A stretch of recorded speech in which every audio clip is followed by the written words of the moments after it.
The man looks sternly at Anastasia and says that so far he has turned a blind eye to her willful antics.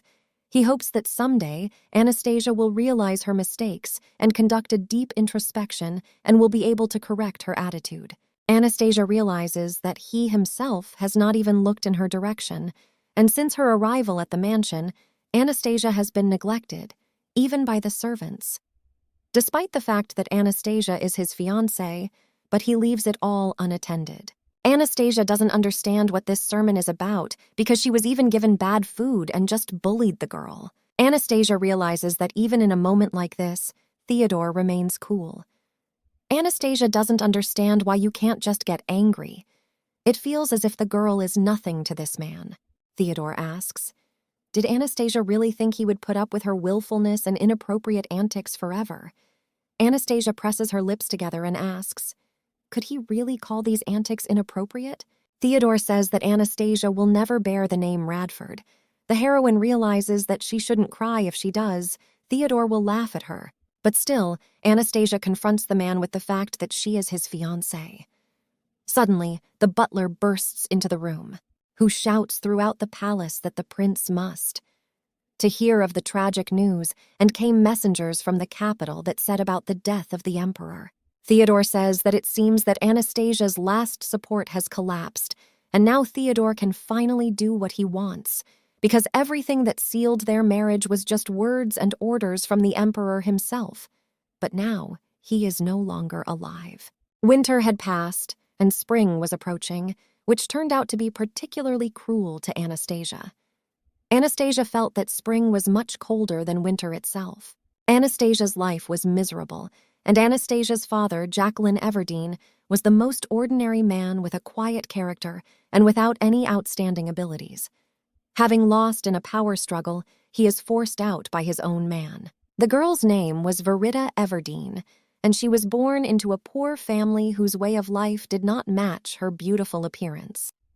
Though they managed to win the viscountcy, feeling inferior to his brother's success, Jacqueline hanged himself when his daughter was 14 years old. Anastasia was truly horrified to learn of her father's sad death. None of the relatives who came to his funeral shed a tear. Anastasia tried to comfort her mother, who was overcome with grief.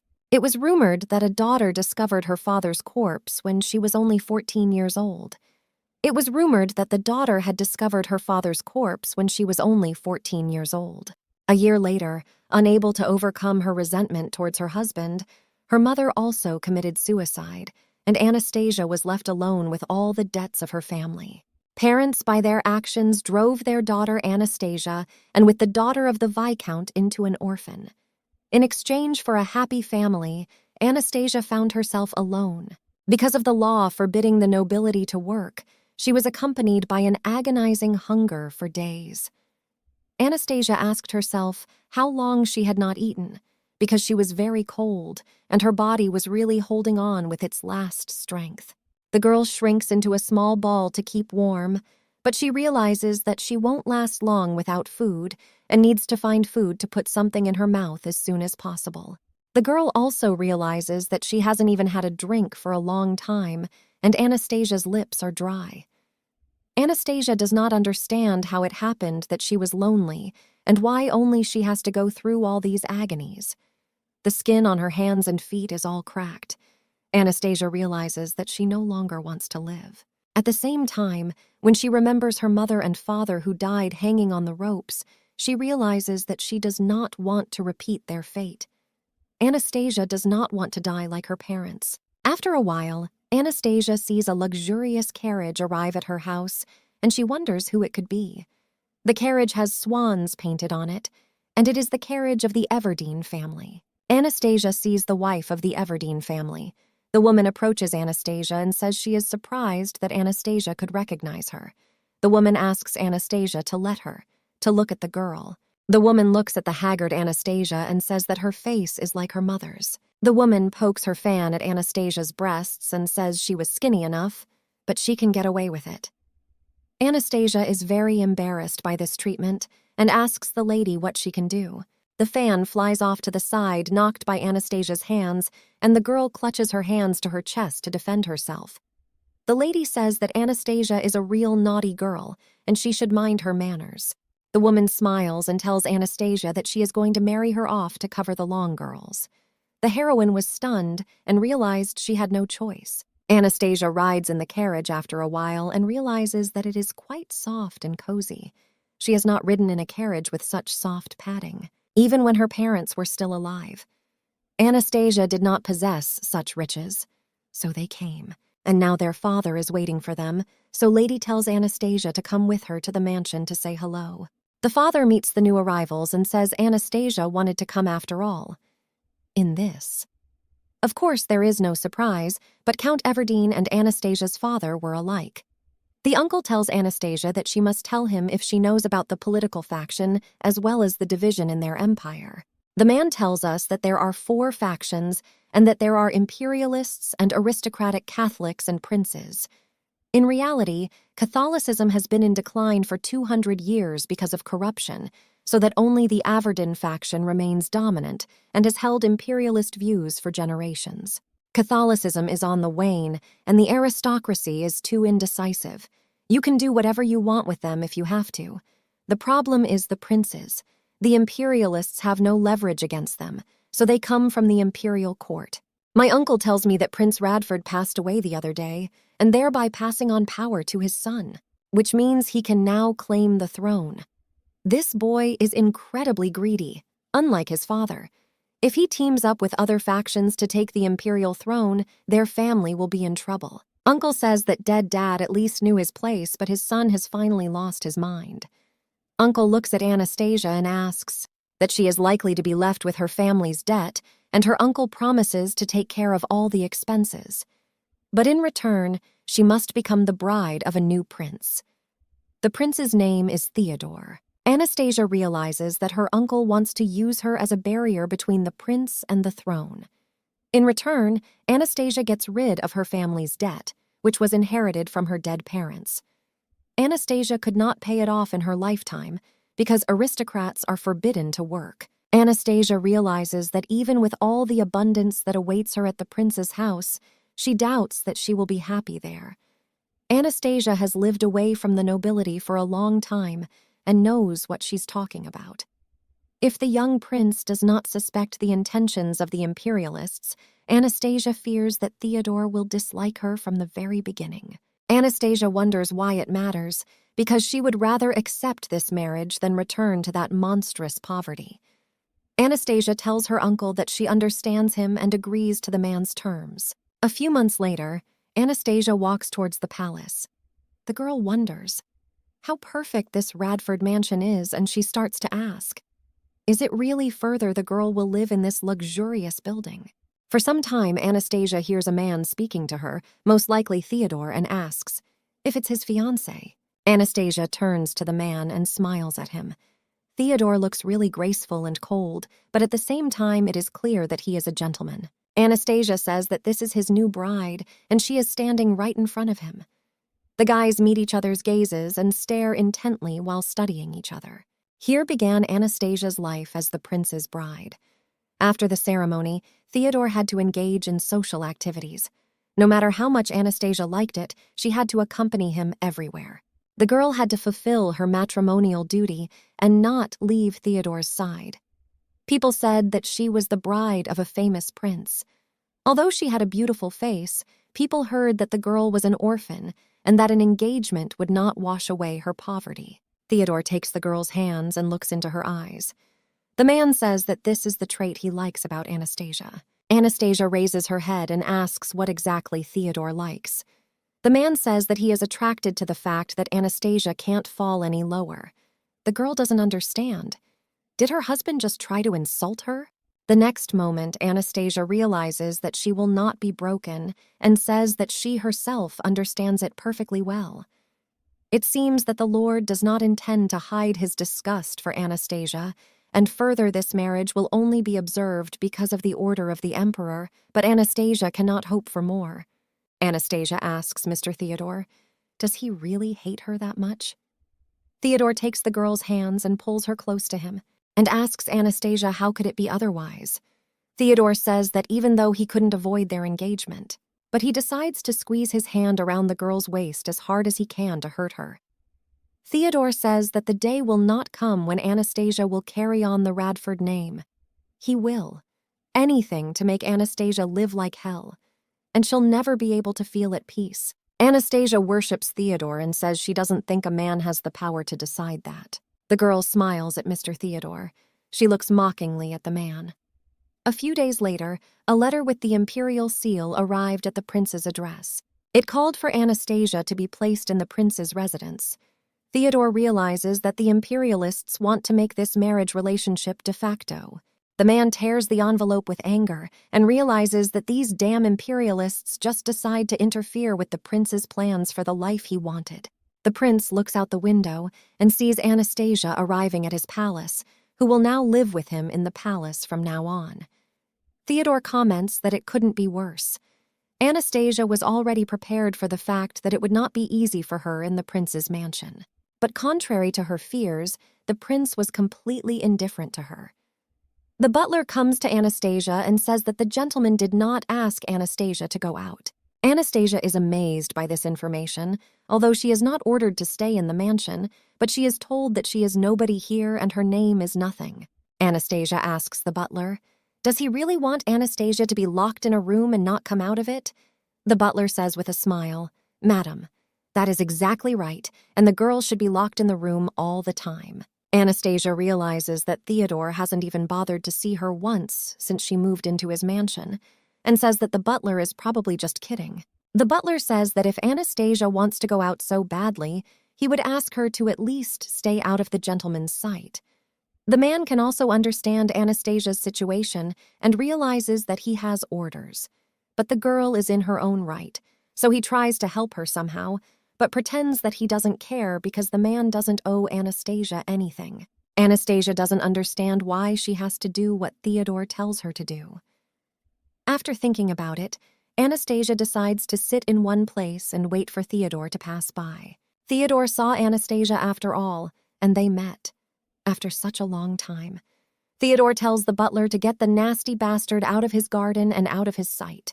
Anastasia realizes that the host-hating bride was doomed to loneliness. Before Anastasia knew it, she was hated by all the servants in the mansion. Anastasia decided that she didn't care and let the servants say what they wanted about her. Anastasia won't pay attention to it. Anastasia is not afraid of alienation or scornful looks. Was nothing compared to the noose around Anastasia's neck that awaited her otherwise. Memories of the past continue to haunt Anastasia. But here at least Anastasia is not tormented by terrible hunger that makes the girl curl up with pain in her stomach on cold nights. Anastasia can bear the rest, and it is not difficult for her to survive this stage of her life. Anastasia truly pities poor Mr. Theodore, who can do nothing about His Majesty's order and is forced to live from Anastasia under one roof. Now she herself will not get out of here, and she will stay in this palace. Anastasia sees that Theodore has opened the window and is looking out into the garden. Anastasia walks under his window and decides to call the gentleman and ask him how he is feeling. But the next moment, Mr. Theodore was so much surprised to see that he abruptly closed the window and drew the curtains.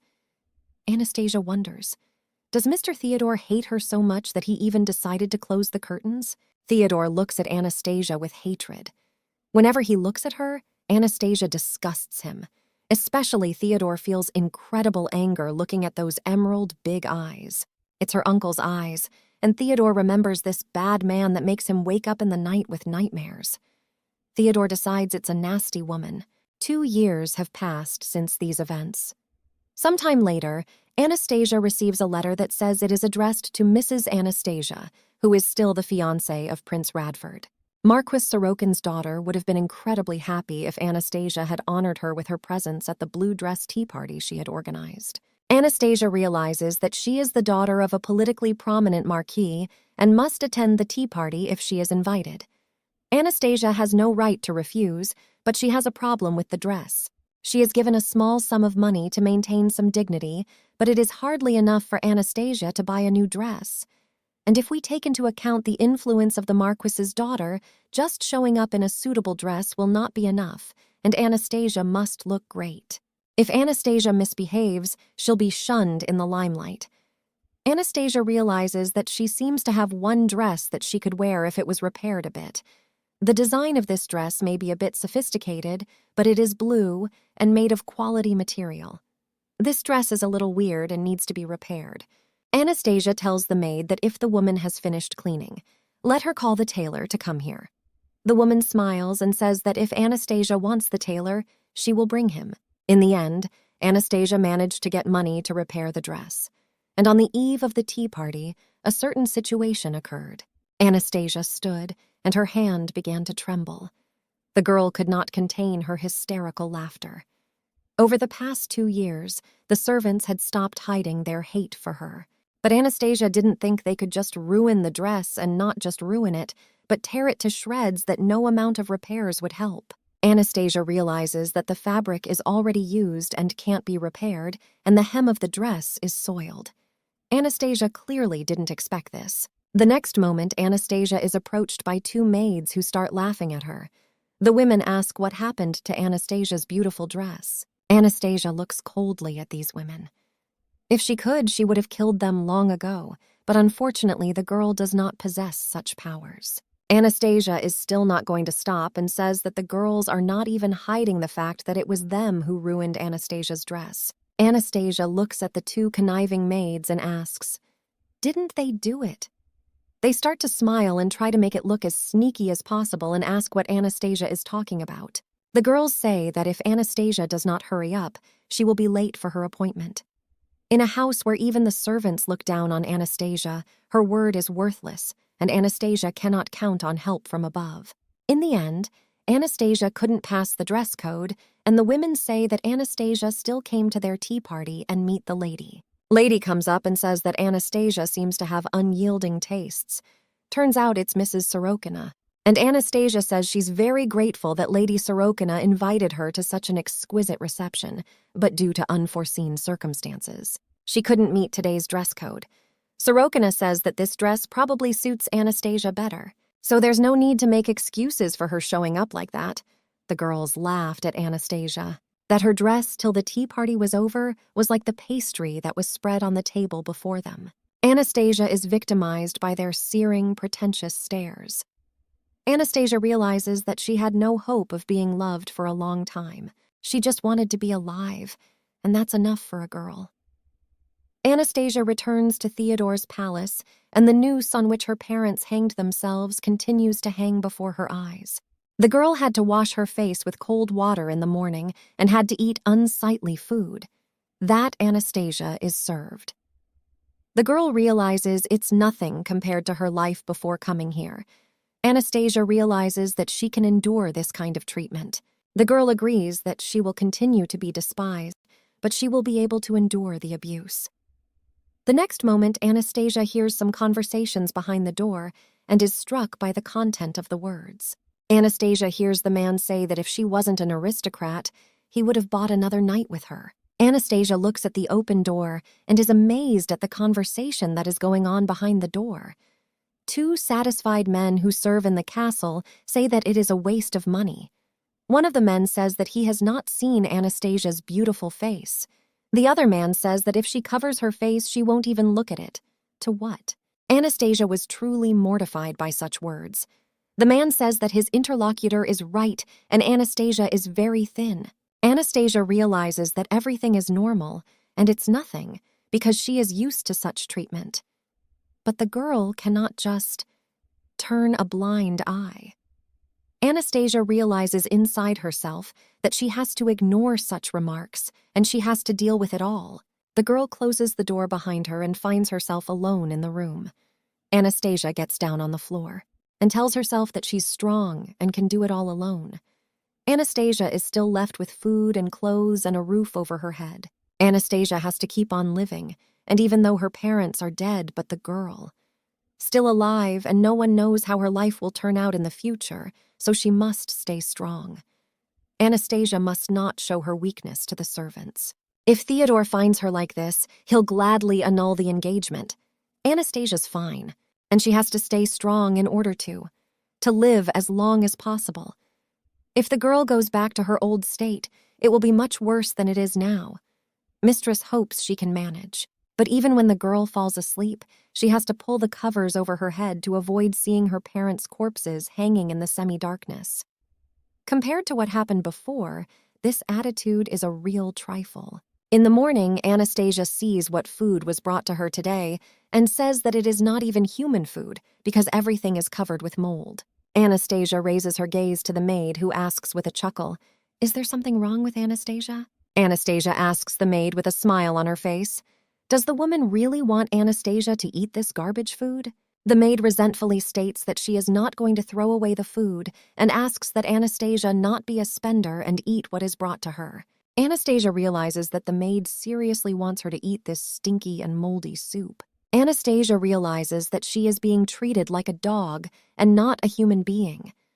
It's okay that she is not treated as a bride, but she deserves at least to be treated as a human being that is alive and continues to breathe and hope for something. She can't understand why the maids hate her so much. Anastasia can still understand why Theodore hates her, but the others. Anastasia clutches the fork with all her might and asks, "Do they think Anastasia herself enjoys being here? After all, she has no choice, so she herself is trapped in this palace with no right to leave." Anastasia looks up at the ceiling and asks, "Do they really want Anastasia to suffer so badly?" Anastasia can no longer contain her anger and decides that she won't get anything for it anyway, so she takes a bowl of soup and spills all the contents on the maid's dress. The woman screams and asks what Anastasia is doing. Anastasia realizes that if they want to hate her, then now they will have the right to really hate her, because Anastasia is not going to stand by while she is being bullied. The maid doesn't realize it's happened. From Anastasia. Until yesterday, she was very quiet and never resented the maid bullying her. Anastasia asks reproachfully if the maid will listen to her. Anastasia says she will. The woman has the good sense. To be brought here quickly and immediately, the good dish Anastasia deserves, and not this sloppy dog mush. The maid doesn't understand why Anastasia has decided to show her character since no one will stand up for the girl. The maid tries to explain to Anastasia that she should open her eyes, and this is the residence of Prince Radford, who has never been happy to have Anastasia. The maid asks why she should serve Anastasia and do what Anastasia asks. Anastasia has no allies here, and on top of that, it was Anastasia who threw her plate at the maid. The maid says that if this situation becomes known to the prince, he will be incredibly unhappy with Anastasia's behavior. But the maid doesn't have time to tell his proposal, and Anastasia comes up to her that she's not going to hold back. Anastasia slaps the maid and is not at all afraid of her. Anastasia wonders if this is the prince's pride. Anastasia never asked for much. While the maid screams and cries out in pain, Anastasia continues to ponder that it would be enough for her just to be fed and sit quietly on the sidelines while the prince put off their marriage year after year. The maid says she has a scratch on her face and threatens that if the prince finds out about it, Anastasia will not be able to get away with it. The maid threatens Anastasia that Mistress will go without food for a day. Anastasia realizes that they really don't know their measure, so she raises her hand and attacks the maid again. Anastasia is not going to give up, and she is tired of being treated like this. The other maid looks in the doorway and realizes that if this continues, Anastasia will beat her friend to a pulp. The maid turns around and realizes that she needs to tell the master as soon as possible. Meanwhile, Anastasia continues to teach her maid good manners. Anastasia's entire face is already bloody from the maid's blood. The maid falls to her knees and in tears tells Anastasia to forgive her because she was wrong. Anastasia thinks that with such a face, she will not be hired as a maid anymore. The maid kneels in front of Anastasia and continues to beg and plead with her to forgive her because the maid was wrong to bring her rotten food. Anastasia coldly says that the maid continues to ignore Anastasia's words. But the girl is already really crying and keeps apologizing. Anastasia gets up from her seat, and the maid thinks that now Mistress will hit her again. But Anastasia orders the maid to disappear from here because Mistress wants to rest a little. The maid leaves, and Anastasia realizes that she has tolerated such behavior until now. And everything turns out to be much simpler, and Anastasia even laughs at the realization that she could so easily subdue the maid. The smell even gave her a headache. Anastasia doesn't care, and now she's not going to worry about getting kicked out of here. Anastasia realizes that she is not guilty of anything, because she was insulted by the servants because of their behavior towards her. Anastasia could bear all this attitude if she was at least fed properly. And she realizes that after this incident, she even feels better. And even though the girl is nauseated by the smell of blood and her face is covered in blood, she really feels relaxed in her whole body. A maid comes to Anastasia and tells her that the prince wants to see her. Anastasia realizes that this is funny news because Theodore has always said before that he doesn't even want to see her. The next moment, Theodore meets Anastasia and asks, "Has the girl lost her mind?" Anastasia, with a smile, tells Theodore that he asks weird questions. Anastasia says with a deadpan smile that it was impossible to keep her sanity in this place. Anastasia had already tolerated such attitudes for 2 years, and her last fuse in her head had long since blown. Theodore tells Anastasia to choose her expression because he doesn't see Anastasia showing the slightest remorse for her words. Theodore asks angrily, "Does Anastasia dare to call herself a human being after what she's done?" Anastasia comes closer and asks with a smile that there are different ways to look at this situation. Mistress asks who else is capable of such actions if not a human being. Theodore says reprovingly that the maid Anastasia beat up has been working here for a long time. Theodore points his finger at Anastasia and asks, "Does she think Anastasia will get away with this mistake?" Theodore asks what Anastasia has made of the maid and let Anastasia know her place because the girl is very proud of herself. Anastasia is amazed at Theodore's words, but in the next moment begins to get cocky again and say that the maid herself didn't know her place and therefore deserved such punishment. Anastasia mocks Theodore and says that if their standards for servants are so low, the Radford family itself is in decline. Anastasia asks the exasperated man, "Doesn't he think that his maids should adhere better to the rules of behavior of aristocrats?" Theodore says that Anastasia herself was born into an unassuming family, yet dares to insult his great family. Anastasia does not understand why exactly the Theodore family is a great family. Anastasia says that here they call the head of the family Theodore, who allows him to humiliate his fiancée. All because Theodore thinks that Anastasia is here to interfere with his plans. Anastasia turns to Theodore and asks him, with a smirk on her face, if Theodore has ever thought that he is truly such a person. Theodore clenches his fists and asks Anastasia to watch her words because she is a shameless woman. Anastasia finally realizes Theodore's weakness and sees where she needs to hit. Anastasia says that Theodore must have misunderstood her, and she says that Theodore is a nobody without his name. But Theodore is not a weakling either, and says that Anastasia should thank her parents for hanging themselves, otherwise he would have personally killed them. Anastasia realizes that Theodore has now found her weak spot and hears, as Theodore scores the final wedge in their argument, and say it's painful to realize he can't kill Anastasia's parents with his own hands. Anastasia begins to cry and realizes that her father died leaving her. Her mother did the same thing. Anastasia does not understand how one can be so irresponsible, but that doesn't mean Anastasia has no good memories at all. Anastasia remembers meeting her father and asking if he'd brought something delicious. Her mother would come out to her daughter and tell her not to run up the stairs because it could be dangerous. To everything else, Mom tried to teach Anastasia that the girl properly greeted her father according to the manners of their world. But Anastasia did not hear her mother and rushed to her father in an embrace. Her father and mother thought Anastasia was a very cheerful child. Anastasia realizes that as much as Theodore would hate her, there are some things that cannot be said. Anastasia can't stand it and hits Theodore with her hand. Theodore is stunned. After all, he's never had a hand raised on him before, especially by a girl he hates with all his heart. Anastasia starts beating her fists against Theodore's chest and screams that she hates Theodore. But the man is stronger than the skinny girl anyway and easily takes her hands in his. Anastasia cries and asks which of the two of them knows no shame.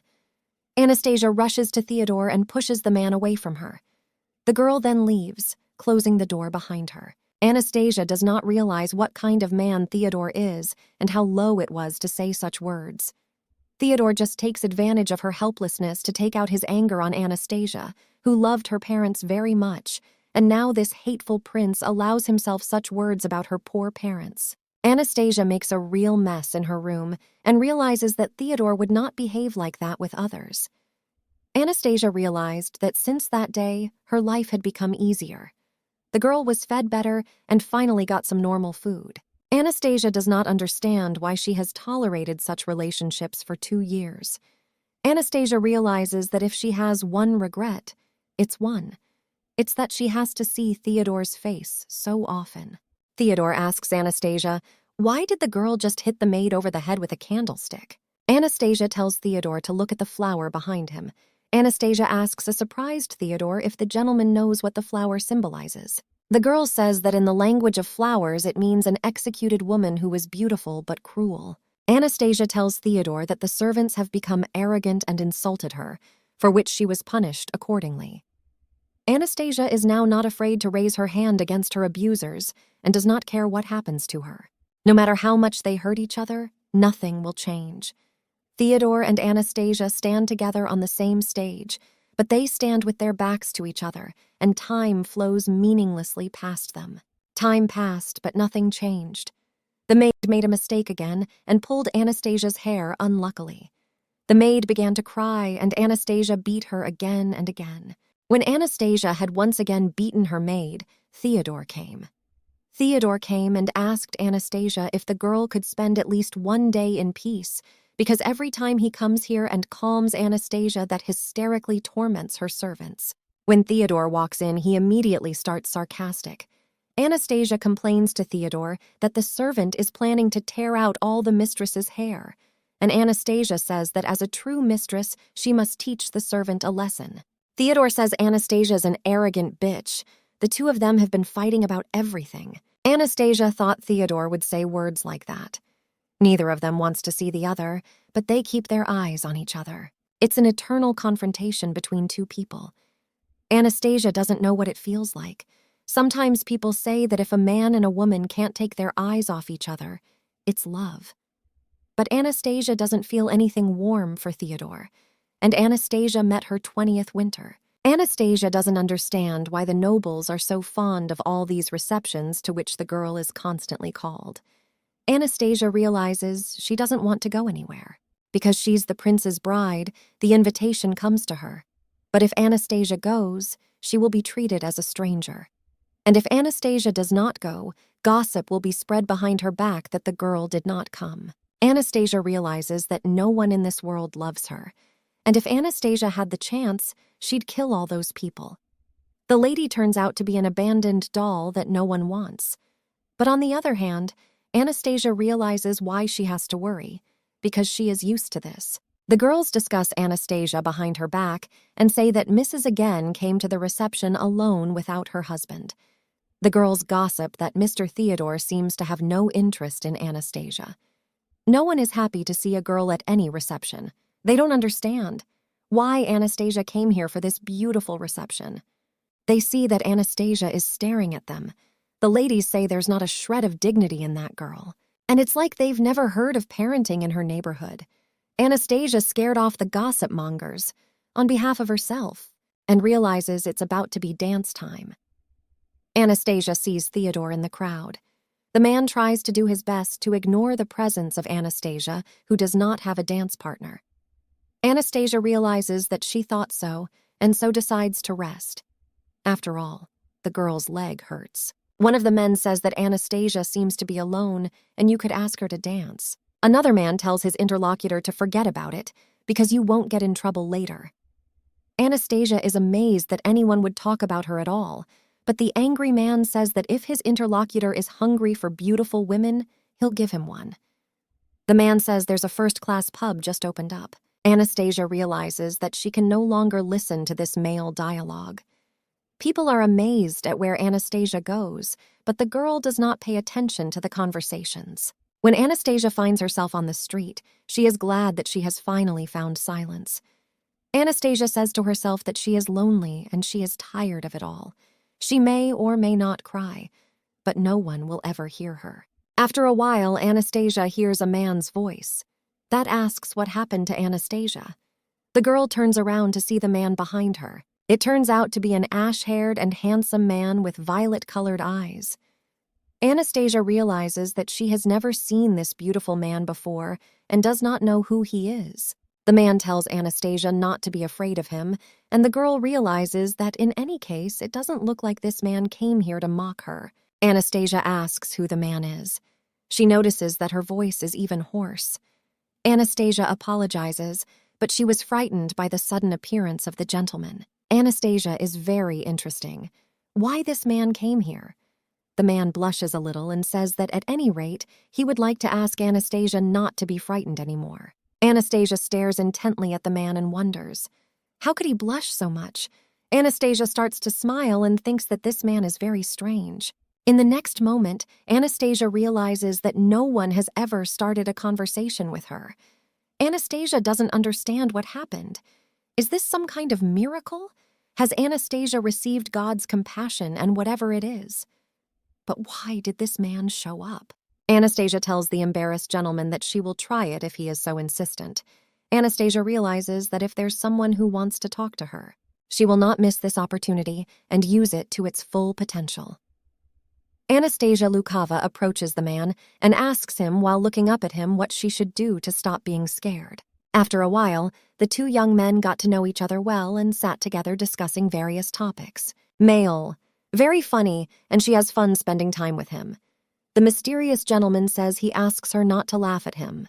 Anastasia sees how embarrassed the guy is and tries to cheer him up while smiling and saying that she has. It was never her intention to make fun of the man, but the next moment Anastasia notices that for some reason men are getting discouraged. A man asks her if she can't lie because he is very worried. Anastasia is beginning to wonder, did the man take offense? She doesn't know that she made the man think that way. The guy says he saw Anastasia look away. Anastasia looks at the guy's face and doesn't know how he feels, because it's hard to tell what he's thinking when his expression doesn't change. Anastasia becomes embarrassed and keeps averting her gaze while saying that she couldn't even think of anything like that.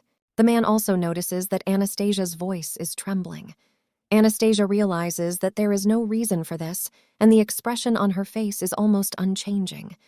Anastasia wishes this moment could last forever. Anastasia doesn't understand why she talked to a man for the first time in a long time. This guy had no hatred for Anastasia, and his eyes are honest and devoid of prejudice. Anastasia would like more alone time with this man.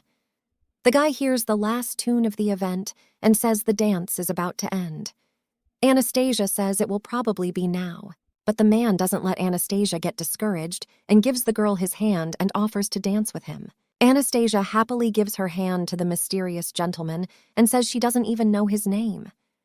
Anastasia is thrilled to be able to dance, after being alone for so long.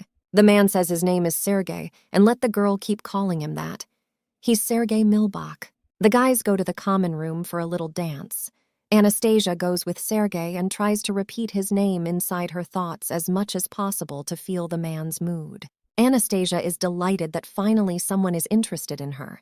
Shocked, Theodore notices that Anastasia is about to dance with Sergey and looks at the couple. Anastasia asks Sergey while at first calling him quietly, but then saying it more loudly. The man wonders why Anastasia called him by his first name twice. Anastasia says that it feels good to say his name, and so she enjoyed the moment. Anastasia twirls with Sergey in a dance and repeats his name a few more times while enjoying his pronunciation. Anastasia approaches Sergey and says that she seems to like his name. At the same time, Sergey notices how Anastasia is smiling and compliments her that Anastasia has a very beautiful smile. While Anastasia and Sergey are chatting, Theodore continues to stare angrily at what is happening. The next moment, Anastasia accidentally steps on Sergey's foot with her heel and apologizes to him. The guy says that the girl did not step on his foot and she is mistaken. But Anastasia says that Sergey is cheating her and she is a terrible dancer. That's why he'll always notice, if he steps on someone's foot.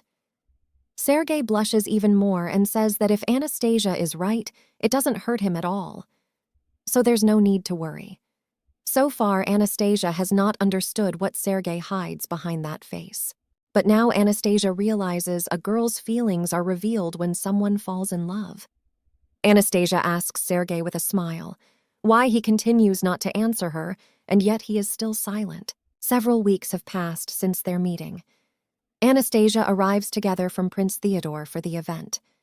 All these balls, Anastasia is not interested at all. But if Sergey is present there, the girl is incredibly happy to spend time with him. Anastasia realizes that if she sees Sergey, the world seems to be filled with energy and happiness, and the girl finally ends her suffering, at least for a while she is with Sergey. Theodore continues to stare coldly at the couple. Anastasia asks Sergey if the man would like to have another chat on the terrace. The man says he will fulfill any wish of his mistress. A rumor begins to spread among the people that it seems that Prince Theodore, despite all his power, is unable to control his own bride. Behind Theodore's back, they discuss that again Anastasia left Theodore alone. The girls say that with such a cold attitude towards Anastasia, no wonder the girl is not faithful to her fiancé. The girls discuss that when it comes to attractiveness, Sergey turns out to be a very nice man. If the girls knew before that, and his beauty, they would certainly try to talk to this man. But it seems that the man has already found his new lover. Nowadays, in social circles, only Anastasia has access to this mysterious Sergey. In any case, Anastasia has given the girls the opportunity to see Prince Theodore in such an ungraceful guise when he is insulted by his own fiancé. Anastasia turns to Sergey and asks if he has heard that Theodore has become the object of everyone's ridicule. Sergey asks Anastasia that this news seems to make Anastasia laugh. Anastasia says that apparently not as much as Sergey, because Sergey's host is being ridiculed. Sergey says that's not the case, and Anastasia comes closer to Sergey and says that the man should not try to deceive her. He's got it written all over his face. Anastasia snuggles up to Sergey and takes his hand. The guys intertwine their fingers, and Anastasia says that she can't have Sergey all to herself anyway. Sergey says that no one else can do it but Anastasia. Anastasia turns to Sergey while tilting her head. Why is he so sure of what he's saying? Sergey says that if it were otherwise, he would not be with Anastasia. The man presses his face against Anastasia's head. The girl realizes that love is indeed so sweet that she wants to clutch it tightly and not let go. Anastasia. After the ball starts walking around the room while hugging the pillow, the girl doesn't know if it would be right if she asked Sergey out herself. But Anastasia wants to see the man every day. The girl hears a maid come in and say that the lady has a letter. Anastasia is surprised that a letter comes to her at such a late hour, but she is still very surprised to see that the letter contains a seal from the Earl of Everdeen. Recently, Anastasia has started rumors creeping into the light. The Count has written to Anastasia not to think about leaving Theodore, so it is required that the girl immediately appear at her uncle's mansion. Anastasia realizes with anger that until now her uncle did not care about Anastasia. Now he demands that the girl come to him immediately, to cover up any hint of a connection with Anastasia, and now demands that she come to him. When Anastasia arrives in her carriage at her uncle's house, she realizes that it will most likely be about Sergey. The girl begins to wonder how many years she has not been in this mansion. Anastasia realizes that she doesn't like it here because this place smells particularly nasty. A maid comes up and says that the Count is already waiting for Anastasia. Anastasia says that she is surprised because the maid, though she speaks with respect, has not been taught how to greet. The maid says that she will escort the lady and let Anastasia follow her. The maid brought Anastasia to her uncle, and the girl thinks she needs to end it all quickly, to see out Sergey. Anastasia sees her uncle and says it's good to see him. The uncle replies with a grin that it's been a long time. No matter how many times Anastasia was at the ball, which was also attended by her uncle, the man tried to ignore her. Now he says it's been a long time. The uncle begins to examine Anastasia and says that the girl has grown up quite well. Anastasia realizes that it has been a long time since she has been looked at as a thing rather than a person. The uncle's eyes evaluate Anastasia as a commodity and a tool, but not as his niece. Uncle asks Anastasia if she is dissatisfied with anything. Anastasia says that she is satisfied with everything, and the uncle then asks why there are no limits to Anastasia's immorality. He did not ask that she, Anastasia, to make friendship with the prince, after all, and himself realized that the character of this man is bad, and that Anastasia is clearly not sweet from this man. Anastasia realizes that even Theodore was easier to talk to than her uncle. But on the other hand, Anastasia realizes that it is impossible to give up and show weakness. Anastasia clenches her teeth and says that she never planned such a relationship with Theodore. The uncle angrily asks what Anastasia is doing, as he is well aware of her meetings with another man. The uncle asks what Anastasia is going to do if Theodore demands that the engagement be broken off because of the affair with another man, and why Anastasia is being so reckless. Anastasia asks with disdain, has she really done for real on such a bad thing? No one has ever understood her, and Anastasia doesn't even see herself being treated as a human being. Sergey is the only one in this world who treats Anastasia as a person and not an object.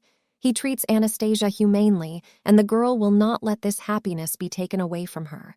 Anastasia realizes that if she gives way to fear, what she holds dear will be taken from her again. Anastasia begins to loudly assert her rights that she has done nothing wrong. Anastasia asks her uncle why doesn't he just tell Anastasia to break up with him, and she does. Protests to him that she's against it. No matter how much her uncle yells at her, if she ends up with Sergey, that would be nice. Anastasia tells her angry uncle that they are deliberately breaking up with this man. Anastasia says that she won't bend a finger for Theodore, and why should she do it for some Theodore that doesn't even want to see her? Anastasia declares that she will never leave Sergey. The uncle shouts, calling Anastasia by her name, but the girl can't stand it, and gets up from her seat. And she says she knows her name perfectly well, but she still doesn't want to leave Sergey. Anastasia begins to cry and says that Prince Theodore doesn't even see her as a human being, and Sergey truly understands Anastasia. Uncle starts screaming with all his might and hitting the table that he's had enough. Anastasia says that even if she's usually treated like a thing, that wanting to be human for a moment could be so horrible. The uncle can't stand Anastasia's words and takes an ashtray to throw it at the girl. Anastasia's head starts to bleed, and the uncle says that Anastasia is an arrogant bitch. Anastasia sharply turns on the combat mode and says that she doesn't care about her uncle's words because she will never part with Sergey even if they kill her. Anastasia screams that she wants to live like a human being, not a pet. Anastasia will not live the rest of her life with someone who makes her unhappy, but with Sergey, she can feel love and finally be happy. Anastasia turns around and walks away from her surprised uncle. Anastasia sits in the carriage and realizes that these people will not make her change her mind, and she will not let them hurt her or Sergey for anything. Anastasia goes to Sergey, and the man says he didn't know about Anastasia's arrival. The girl with the bloody dress goes into the man's arms. Anastasia says that she will never part from Sergey. The man smiles affectionately at Anastasia and says that he will never leave her either. Meanwhile, Theodore watches from his window and sees Sergey and Anastasia making nice with each other. Theodore has been particularly unpleasant lately. Whenever Theodore saw how happy Anastasia was with Sergey, the thought came into his mind again and again, that the Everdeen surname had no right to smile like that. Theodore is sick of looking at Anastasia, but he can't take his eyes off her purple hair. In desperation, Theodore hits the glass. Every day lately, Anastasia's resounding laughter could be heard within the walls of the mansion. In the 4 years that this girl had spent at the Theodore mansion, she had never laughed like that. So all the credit goes to Sergey. He is the son of a baron and vassal of the House of Radford. Sergey asks Anastasia what's the rush, and the girl tells Sergey not to ask, but to run after her. Anastasia pulls the man behind her and says that she would like to play catch-up with him.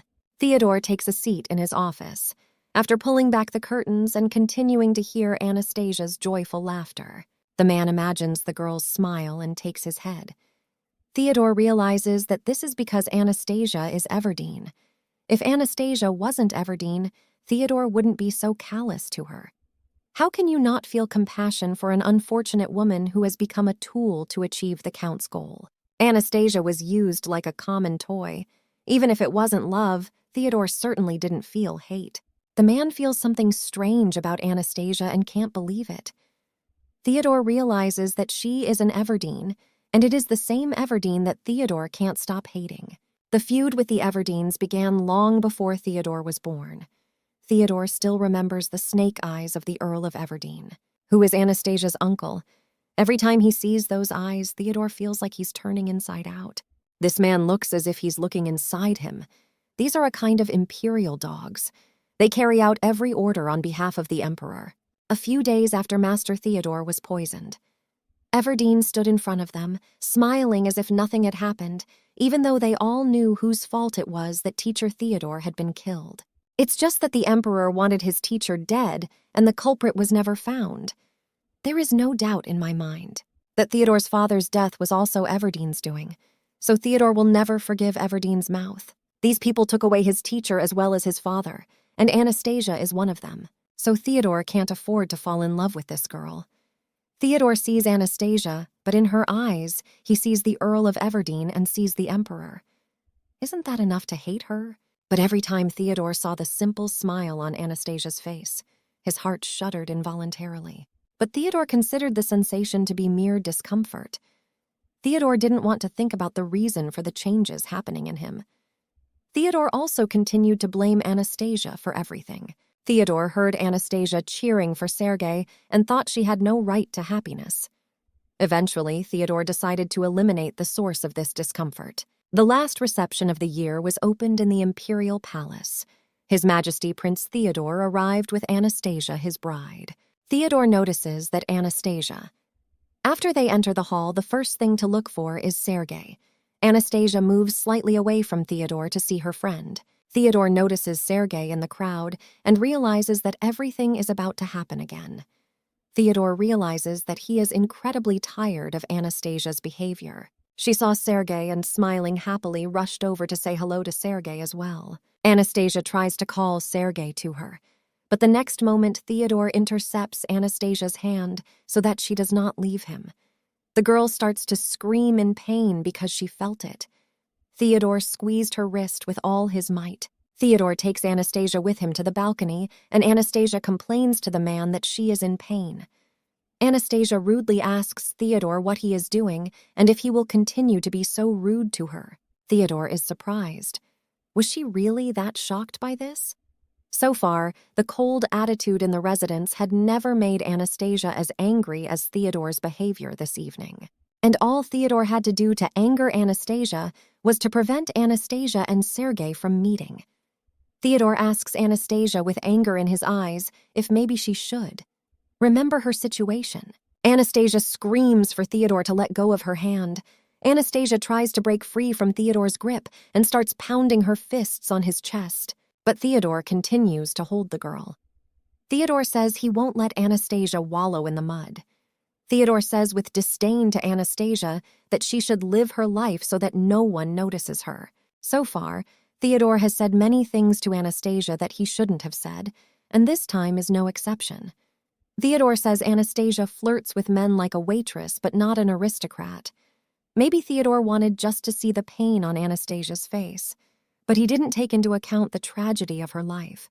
Anastasia is so hardened by endless conflicts that she has become immune to such trifles.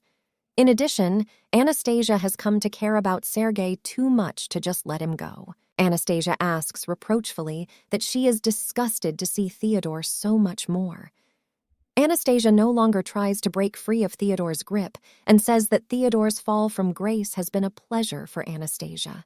The girl rejoiced in Theodore's torment. Anastasia continued to press Theodore's sore spot and says that she rejoiced when she saw Theodore lose the only thing he has is his name. Theodore looked at Anastasia unhappily, and the girl continues to say that such a situation only caused her to chuckle. Anastasia asks why on earth she has to live with the expression on Theodore's face. Anastasia says she's already given up on that kind of life.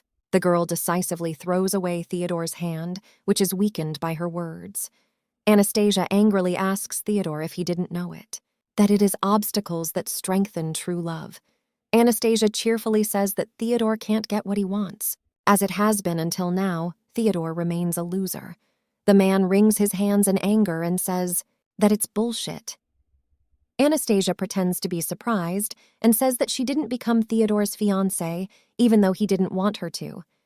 As much as Theodore doesn't want to, Anastasia will continue to bear his name, and Theodore can't do anything about it because he's a harmless puppy. Theodore asks Anastasia, does she really think that Theodore will let it happen? But Anastasia says that of course she thinks so. If it happens the way Anastasia wants it to happen, she will be with her beloved forever. And Anastasia will want to stay with her Sergey and not the nasty Theodore. Sergey watches the conversation between Theodore and Anastasia from the sidelines to intervene if Theodore unravels. Anastasia pushes Theodore away and says they are done, and she apologizes for keeping Sergey waiting. For a while, Theodore continued to stand on the terrace, from which Anastasia had just escaped. Theodore didn't know how to answer Anastasia. After a while, the maids discuss in Theodore's courtyard that another tea party is coming up. The tea parties have become very frequent, and from the list of invitees, there is only one Sergey. It turns out that it is not really a tea party, but an individual meeting between Mistress and Sergey. The other maid says to keep them as quiet as possible, because if someone hears them, they could get in trouble. The maid is not happy that they have to take care of Anastasia and Sergey at all these tea parties, and it would be better if these guys would just leave them alone and do their business in secret. Anastasia approaches Sergey and starts touching his face with her hand, saying that she missed him very much. Anastasia sits down on Sergey's lap. Sergey says that they just met yesterday, and Anastasia missed him very much after only one night. Mistress says reproachfully that seeing Sergey together once a day is a real torment for her. Sergey starts to smile and says that he too would like to see Anastasia more often. Anastasia says they don't need to talk about sad things and suggests they start having tea. Anastasia asks if she can court Sergey. As Anastasia pours the tea, the girl tries to bring up the subject of the last reception, that Prince Theodore called her a waitress and complains to Sergey about it. Sergey stands up from his seat and Anastasia wonders why the man stood up. Is he cold? Sergey apologizes and says it was his fault. Anastasia begins to calm Sergey down and says that he has no reason to apologize for anything. Anastasia wonders. It feels as if Sergey is more hurt by these words than she is. She realizes with anger that it is the prince who should apologize to her. She wanted terribly to tell him that it was not Sergey's fault, that it was all the prince's fault. Anastasia understood perfectly well that Sergey, being a subordinate, could not say a word to the prince. Anastasia asks that Sergey not apologize. She does not want to hear any apologies from Sergey, and therefore asks that she and Sergey continue to spend their time together. Anastasia says that to her Sergey is blameless. Anastasia sits down in Sergey's arms and says that in any case the prince is to blame, and Sergey has no reason to apologize.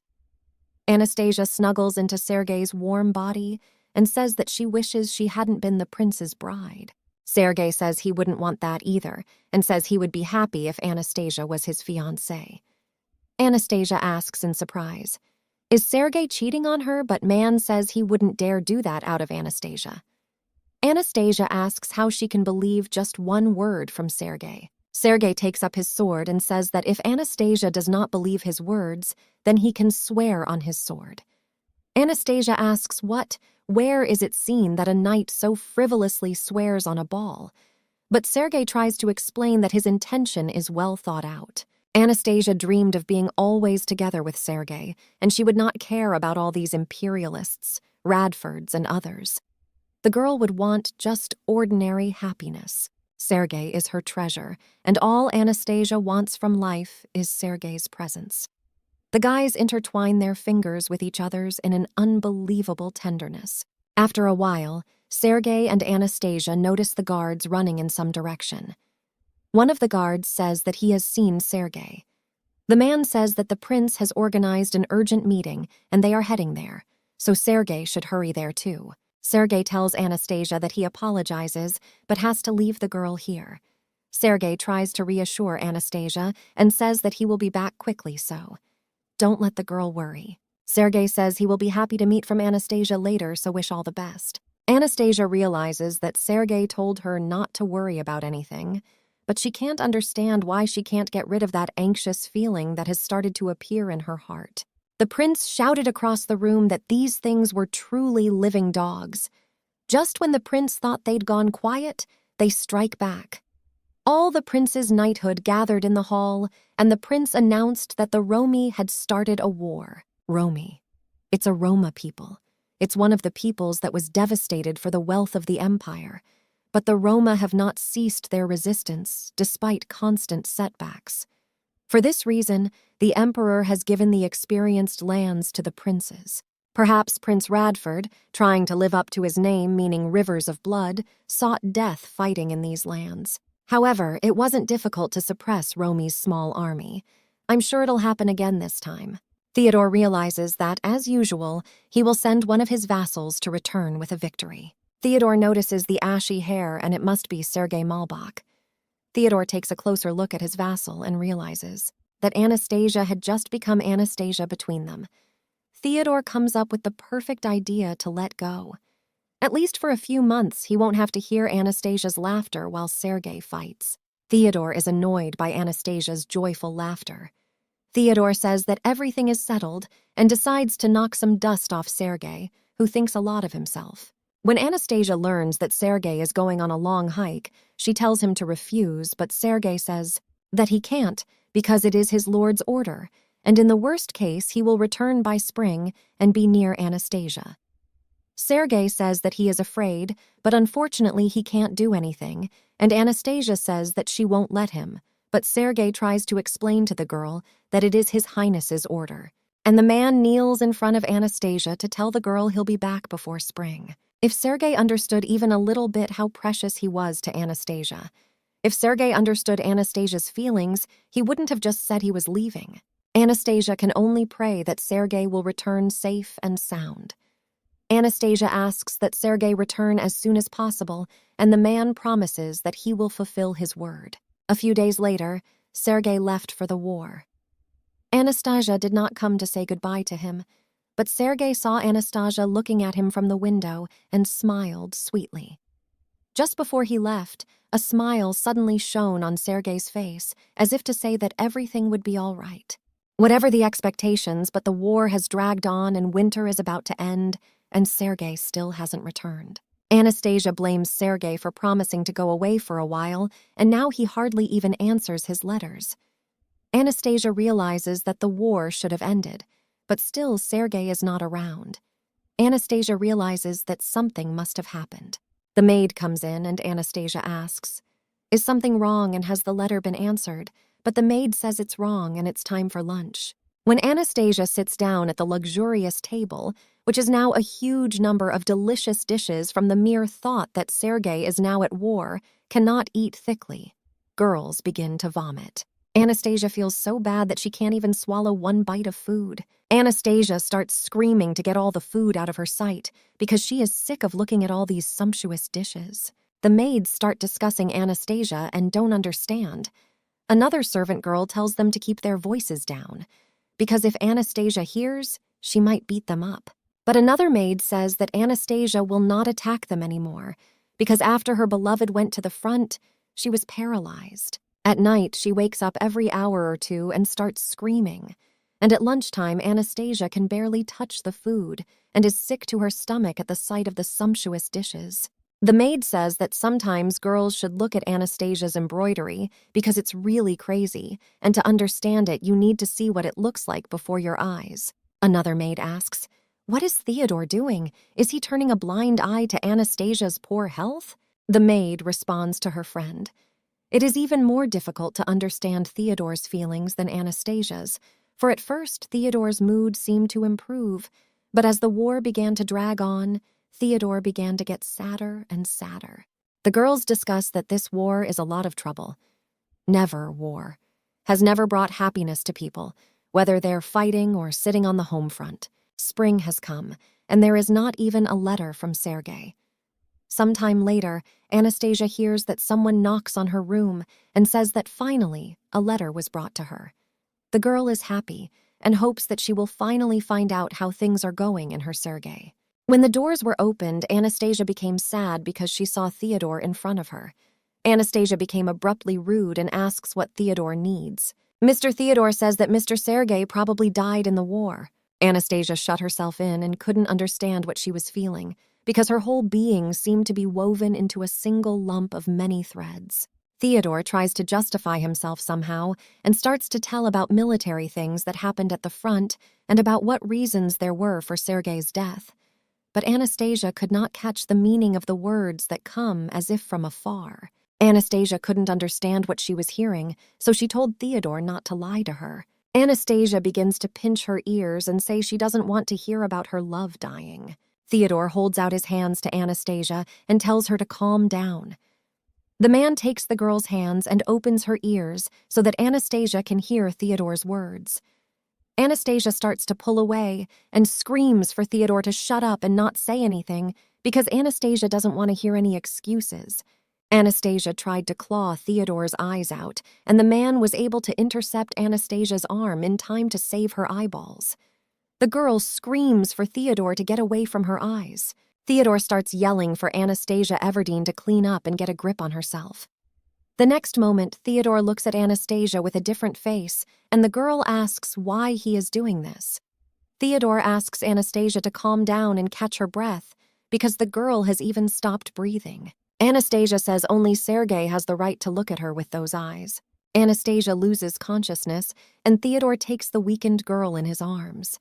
Anastasia, before losing control of her body, completely asks herself why she always gets bad luck. There was another nation that belonged to the same ethnic group as Romi, and their name was Aaron. The two nations were never on friendly terms. Their collusion was the reason for the defeat of this war. The Empire only learned of their alliance after Sergey's death. Sergey's body was returned to his homeland without his head. It's a miracle that anyone could even recognize under the armor and scars on his body. But the lost head will probably never be found again. The Aaron peoples had a custom of taking the heads of corpses with them after a successful battle. The villagers kicked Sergey's head, thus declaring their victory to the people around them. Sergey's head must have been left lying somewhere without a proper burial. But in the end, the Empire still won, because the forces were not equal. But Sergey is gone. Anastasia and Sergey's relationship was not known to others. Therefore, she was forbidden to attend even Sergey's funeral. All Anastasia could do was weeping and sobbing, in unbearable pain as the bells tolled. She cried and called for her Sergey. The girl thought that it would be better if she didn't know him at all. Better Anastasia had not known those honest and trusting eyes and that soft smile. If only Anastasia had not known him. Anastasia spent many months crying uncontrollably. Anastasia could not understand why she was not even allowed to visit Sergey's grave when the Mibak family had already sent a written refusal for the 6th time. Anastasia roared like she'd lost her mind. Anastasia accused that Sergey had promised her that he would come back because he had promised her. Anastasia was slowly going mad in her unbridled grief. Anastasia had not a single thing left to remind her of Sergey. The girl said Sergey was a liar. She did not understand how Sergey could leave her alone because she begged the man not to go to the war. Anastasia understood perfectly well how short-lived memories were. Anastasia didn't know how she could remember Sergey forever in her heart. She had nothing to prove that the time she had spent with Sergey was real. When rumors began to circulate among the servants that Anastasia had finally lost her mind, Theodore looked like he had a bit of a new lease on life. But in reality, somewhere in the back of Theodore's mind, pain was scraping at him. He hadn't anticipated Sergey's death or that the news of his death would kill Anastasia. Theodore wished he could see Anastasia's despair. Sometimes Anastasia appeared in tears in his dreams. But for reasons he did not understand himself, he embraced and comforted Anastasia in these dreams. She looked at him with her tear-stained eyes. Theodore couldn't understand why he was having such strange dreams. Time passed and winter came again. After a whole year of gradual weight loss and exhaustion, Anastasia received a parcel. The girl asked the maid who the package was from and learned that it was from Baron Milbach. Anastasia was incredibly horrified to hear the news and decided that it was unfair to wait a whole year, and only now they decided to do something for her. But still, Anastasia realizes that there is no difference and that other things are more important now. Anastasia, with thin fingers, began to open the parcel and saw there Sergey's shirt. The girl was so much happy that she came to incredible delight, and began to hug out of Sergey's clothes with tears in her eyes. The next moment, an envelope falls out of her shirt, and the girl wonders what the message is. Anastasia looks at the message and realizes that the one she should hate is not the Ramis or the Aarons who fought against Sergey, but Theodore. Anastasia does not know why she deserves such grief and says that it would be better to kill her than Sergey. Anastasia knows exactly why he didn't do it. The man wants her to kill herself and shatter her very last hope. Theodore just won't let Anastasia live a human life. The man is waiting for Anastasia to give up so he can get rid of her. Sergey saved Anastasia, and when she didn't want to live or die, she pulled herself out of the depths of despair. Only because of him. All Anastasia wanted was to live and love and be loved. Anastasia walks through the corridors of Theodore's palace completely barefoot and tells the butler to let her in to see Mr. Theodore. But the butler says that the gentleman is not receiving guests at the moment because he is very busy. Anastasia tells the butler to go away because she needs to talk to him. The man says that he can give the gentleman the information Anastasia will give him. He won't let Anastasia see Theodore like that. The butler tells Anastasia to go back to her room, but the girl interrupts the man and pushes him aside and goes into the room where Theodore is sitting. Anastasia goes to Mr. Theodore and says she has something to ask. Theodore lets the girl do it, and Anastasia asks the man how much he hates her. Theodore can't say a word, and his throat feels clammy. He would like to say that he hates her and stop the conversation, but for some reason the words don't come out of his mouth. Anastasia asks Theodore with a chuckle, "Is she really that disgusted with him?" Theodore clenches his hands and quietly confirms Anastasia's words. Anastasia asks why and what is the reason for this hatred, and Theodore confesses that the whole reason is because Anastasia is named Everdeen. Anastasia laughs and says that if she wasn't Everdeen, Theodore would be nice to her. She says it's all just excuses and Theodore doesn't hate her, and hates the fact that the Emperor and the Count made her Theodore's bride. Anastasia says that Theodore has a fake anger and is just a coward. The girl starts laughing at Theodore in despair, looking at the expression on Anastasia's face. Theodore couldn't tell if she was crying or laughing. Theodore couldn't get a word out. Anastasia asks, and how Theodore could do something like that. Anastasia accused Theodore of being a coward and a despicable murderer. Anastasia blamed Theodore, that he was the one who killed Sergey. At that moment, Theodore noticed that Anastasia was holding Sergey's shirt and that there was no turning back. Anastasia blames Theodore for killing her because thanks to Theodore, she had learned that a person can die even when alive. Anastasia feels this is unfair and wonders why she is the only one who has to go through all this suffering alone. Mistress says that Theodore should have shared this sad fate with her. Anastasia says that if Theodore ever falls in love, she'll kill that man and poison her or stab her or push her off a roof or maybe bribe Kutcher and cause an accident. Anastasia approaches Theodore and says she will kill this girl at any cost. She touches Theodore's hand and says that she is asking Mr. Theodore to fall in love so that she can get revenge on him, so that Theodore can feel what Anastasia really feels. Theodore felt as if he had a sharp rose around his neck that made it hard to breathe. The man couldn't say a word.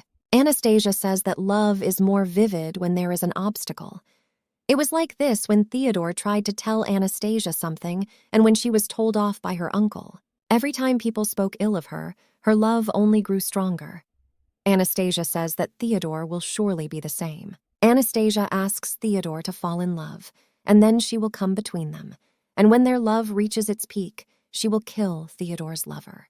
Anastasia tells Theodore to feel it because the man himself killed her lover, and now she wants revenge. Anastasia continues to squeeze Theodore's hand and says she's willing to play any role for this. How is it possible for a bride to kill her mistress out of jealousy, without feeling love for her fiancé? Even if it is possible, Anastasia can't win the sympathy of others that way. Anastasia turns to a shocked Theodore and says that she will love him from now on. Anastasia hates Theodore so much that she can't stand it. That's why she will only whisper her hatred in Theodore's ear. Anastasia kept her word, and she began to follow Theodore around. Whenever their eyes met, Anastasia smiled.